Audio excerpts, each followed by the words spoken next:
భోగాపురం వచ్చేసింది. ఇక ప్రపంచ పర్యాటకుల చూపు ఉత్తరాంధ్ర వైపు. ఆంధ్రప్రదేశ్లోని ఉత్తరాంధ్ర ప్రాంతం పర్యాటక పరంగా అపారమైన అవకాశాలను కలిగి ఉంది. ప్రకృతి అందాలు, సాంస్కృతిక వైభవం, ప్రత్యేకమైన జీవనశైలి ఈ ప్రాంతానికి ప్రత్యేక గుర్తింపు తీసుకొచ్చాయి. ఇప్పుడు భోగాపురంలో నిర్మించిన అల్లూరి సీతారామరాజు అంతర్జాతీయ విమానాశ్రయం ప్రారంభానికి సిద్ధం కావడంతో ఉత్తరాంధ్ర పర్యాటక రంగంలో కొత్త ఆశలు చిగురిస్తున్నాయి. విశాఖపట్నం, విజయనగరం, శ్రీకాకుళం జిల్లాలతో పాటు మన్యం ప్రాంతాల్లో ఉన్న అనేక పర్యాటక ఆకర్షణలకు దేశ విదేశాల నుంచి మరింత మంది సందర్శకులు చేరుకునే అవకాశం ఏర్పడుతుంది. ముఖ్యంగా అరకు లోయ ప్రకృతి సౌందర్యం, అక్కడి పచ్చని కొండలు, జలపాతాలు, గిరిజన సంస్కృతి ఇప్పటికే పర్యాటకులను విశేషంగా ఆకట్టుకుంటున్నాయి.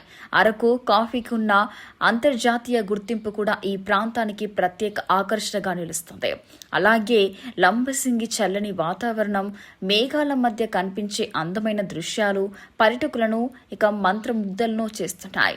పర్యాటకుల రాక పెరగడంతో స్థానికులకు ఉపాధి అవకాశాలు పెరగడంతో పాటు హోటళ్లు, రవాణా, హస్తకళలు, స్థానిక ఉత్పత్తుల వ్యాపారాలకు కూడా ప్రోత్సాహం లభించనుంది.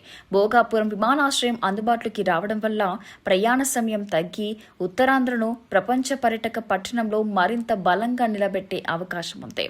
విదేశీ పర్యాటకులు సైతం సులభంగా ఈ ప్రాంతానికి చేరుకునే వీలుండటంతో పర్యాటక రంగంలో పెట్టుబడులు పెరిగే అవకాశాలు కనిపిస్తున్నాయి.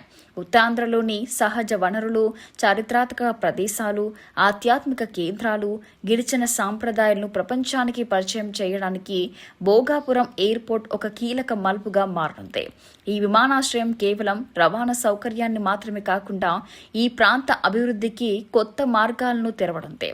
ప్రకృతి ప్రేమికులు, సాహస పర్యాటకులు, ప్రకృతి అన్వేషకులకు ఉత్తరాంధ్ర భవిష్యత్తులో మరింత ఆకర్షణీయమైన గమ్యస్థానంగా మారే అవకాశాలు స్పష్టంగా కనిపిస్తున్నాయి.